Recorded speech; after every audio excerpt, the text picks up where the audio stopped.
I am here to do a video that is more on the creative side. I was inspired by a paper that I just submitted not too long ago, and it was based upon how religion, not their wrongs and their rights, like not my theory on that, right? But more along the lines of how have they shaped organizations and how have they become leaders or how have they implemented leadership within societies today, right? And things that have occurred that offsets that leadership or has built that actual leadership. So I decided to choose out of all religions Scientology to do some research or whatever. The reason why I choose Scientology is because it's the newest religion, from what I understand anyway, right? And for being in entertainment and media and things like that, I think that it helps me more to understand this religion because they so much closely associate themselves with celebrity culture.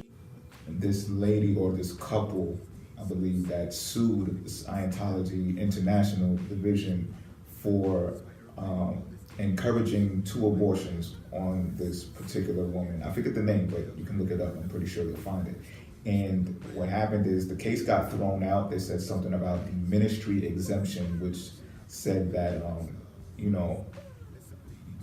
people who are employed to the ministry are not able to bring the employer under accusations of anything after departure of the faction or whatever the case may be. And Supreme Court had actually looked more deeply into this and decided that they should put some type of restriction or some type of, I believe that's what it's called, like imposing a restriction on that, to take a deeper look and say that it is it could possibly be a harm to sociological and physical detriment to the woman, right? So my thing is this, like I said, I did not do this to look at the wrongs and the rights. I'm trying to look in depth to see why someone as a leader or a religious leader would want to prevent someone from procreating and having a baby. So, originally I was not going to just do this because I did a paper. If that was the case, I'd be doing these types of videos every day. I took more of what was going on during my day to add on to say, okay, well, you know what, this is probably something that we can talk about. I was discussing something one-on-one with a woman who was asking me questions about a Pisces, and they were saying how, y'all suck, y'all are the worst, you know what I mean? Jokingly and everything, but even if not, I don't care, you know what I'm saying? But she did use that term, y'all suck. Why is it that y'all want to chase us around or whatever the case may be, and then when y'all get us and we're ready to commit, y'all run away? What's that about, right? And I didn't want to get into detail with her because I didn't know her and her significant other's charts, so I didn't want to, act like I knew based upon just sun signs alone, so I didn't go there. However, I took the time to reflect on myself, and I can understand deeply, some secrets that people may not know about, or maybe not have, let me say not have known about, because there's a potential that, let's leave it in the air, that there might be a possibility that I don't know what I'm talking about, or that, I'm wrong, right? Because this is my perspective that I'm about to say. So what I'm saying is this, that there are secrets, sexual secrets, of the 8th house that Pisces approaches differently than other people. And, I say that to say this. She had mentioned about how Pisces are real nice, they could be too nice to the point where she's not interested. And, she has this foul mouth and everything. And, I didn't take it personally. However, it made me reflect on not just her behavior, but a lot of behavior going on today. You will see a lot of women thinking that it's cute to behave like they're crazy. Whether they're crazy or not, I don't, a lot of these women have not even been certified. They haven't even went to see the site to see if that's true. I think a lot of this has to deal with acting. And if that is so be it, right? Pisces are actors. So I'm bringing it in right now.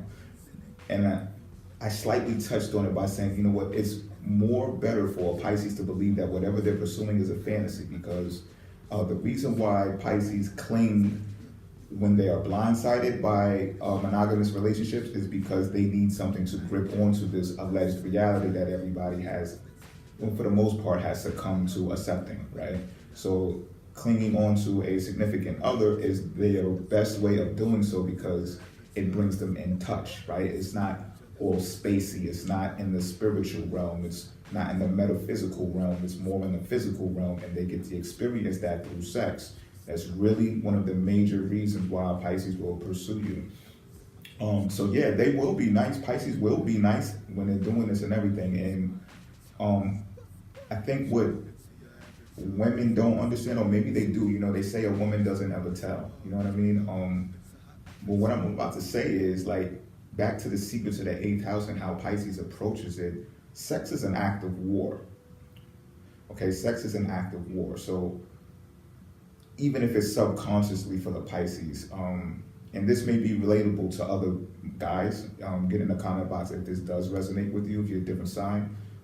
Sometimes, like, things could be traumatic to a person, to a man, such as death, right? To my eighth house. So death, sex, transformation, right?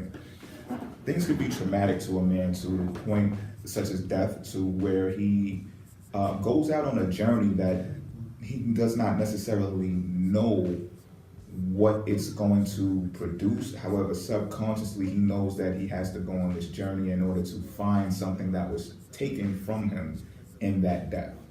Okay, so it's like the stories of old. You hear a lot of Egyptian stories and stuff like that. They'll tell you how, like, this person lost their brother or this person lost their mother, and that's when they went on to this journey into the depths of the underworld, and then they came out as this superior leader and this, that, and the third, right?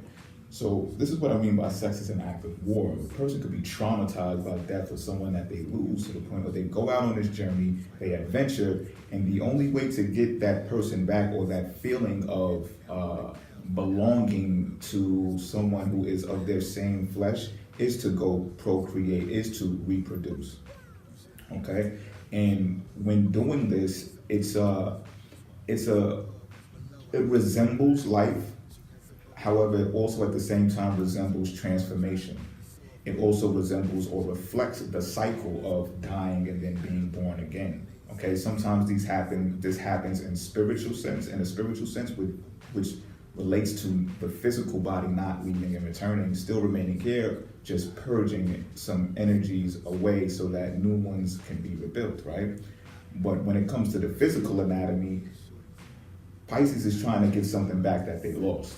Right?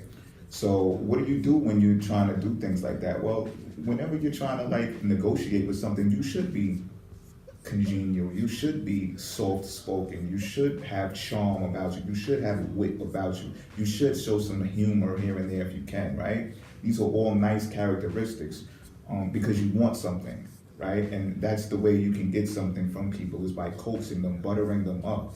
Now, true indeed, there are times when you can be rude, and it probably will benefit you to be rude to people because they will treat you like that, right? Pisces understanding this as well. However, when it comes to things that are physical, sexual, and you want something, Pisces approaches this a completely different way. And they may be approaching you that way because they want to procreate or they want a baby. And when they do so, or whatever it is that they're looking for and they get what they want, they're out after that. Now, this is not all Pisces. This may not be all men. Think about the women now. Let's talk about the women. Let's empathize and put ourselves in the women's shoes. How do women look at life and death? I've seen a video about women hitting the wall. It's not the first time that I heard about this stuff. However, I was browsing and I came across it. I said, well, click stuff. Title caught my eye. I said, let me look at this. And, same story. Woman is hot, because women, they come into the world, they're hot as, right? They're just hot. As soon as they get here, they're like, oh, she's smoking hot. You know what I mean? How old are you? I gotta make sure I gotta check your ID. That type of hot, right? And men, we're just still like these puny little guys. Some of us are born smaller than others, so we just like going through puberty, mad long and stuff. We still haven't matured. We're still out there doing crazy, wild stuff. Like, we don't cherish life and stuff, right? And then you got this angelic women running around here looking wild good in those early years, preteens, teenagers, 20s, 30s, and then they got this thing called hit the wall, where this woman all of a sudden is like, gravity, as they say, takes its course, and things that happen to this woman, even with associations, people that she gets tied with, may drag her through the mud, there may be alcoholism, there may be drug addiction, there's all types of things, right? Bad relationships. and then she hits the wall, and then all of a sudden she's not hot on the market anymore. When men, they are said to mature. As they mature, they become more handsome, they become more good looking, they become more attractive, they become more healthy, and things of that nature, right? So how do women approach sex, death, and life? Do they look at it as like, okay, well, I'm getting older now, I'm hitting the wall? No offense to anyone, women who are listening to this and think that that terminology is degrading. Do they? I'm asking you, women as well. Do you look at yourselves as like, okay, well, my hot years are done now, so now I'm looking to start a family, or or maybe is it that you feel that maybe you are being weakened in your body to the point where you want to reproduce to make sure that your lineage lives on, or do you feel scared about death or something like that? Like, what runs through a woman's mind? And do you look at men from that understanding? How do you look at men? Do you look at us as like sperm? Like sperm banks? Back to what I'm saying, are you looking at men like sperm banks to procreate so that your lineage lives on? And then when you have these babies, is it like a sense of robbery? Is it like, okay, that's the life force, man, I'm talking about, right? Because they are the people who are going to make more babies come into the world, and that man may die later, right? Because that's how death usually happens, right? Or how people initially believe it to happen, right? A man gets old, he reaches a certain age, and then he dies from old age, sort of say, right? And then the baby, his children grow up to replace him in some type of way. I'm just talking theoretically, right? But let's say, that doesn't have to happen. Let's say this woman can still live. Let's say this woman can regenerate herself. Let's say this woman can rejuvenate herself without having babies. And I'm bringing it back to the original story that I said about the Scientology church being sued for provoking abortions. You know what I mean? Like, when people are in leadership positions and they talk like that and say, oh, well, you shouldn't have a baby right now because, maybe you got this going on, maybe you potentially have this lined up for you in the future. However, if you have a baby, you're going to tug at resources from not only you, but your significant other and the church, et cetera, et cetera. You understand what I'm saying? So how do women look at sex in the 8th house, death, transformation? How do women view it? Because I told you how a Pisces will approach it. Pisces, if you're unconscious about this, that's okay, it's cool. If you're not aware of what I'm saying, that's cool. I want to talk about this type of stuff. You know what I mean? Maybe I'm alone, maybe I'm not.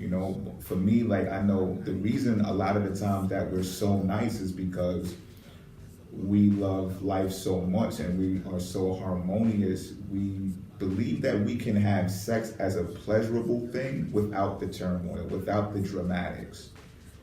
Okay? And we understand that when the dramatics come into play, there's something much more deeper to that, which has to deal with death, transformation, and somewhere in the mix, life is in there. I'm probably going to have to make this a series because I didn't say everything that I wanted to say. I didn't look at my notes or none of that. I'm just really freestyling right now.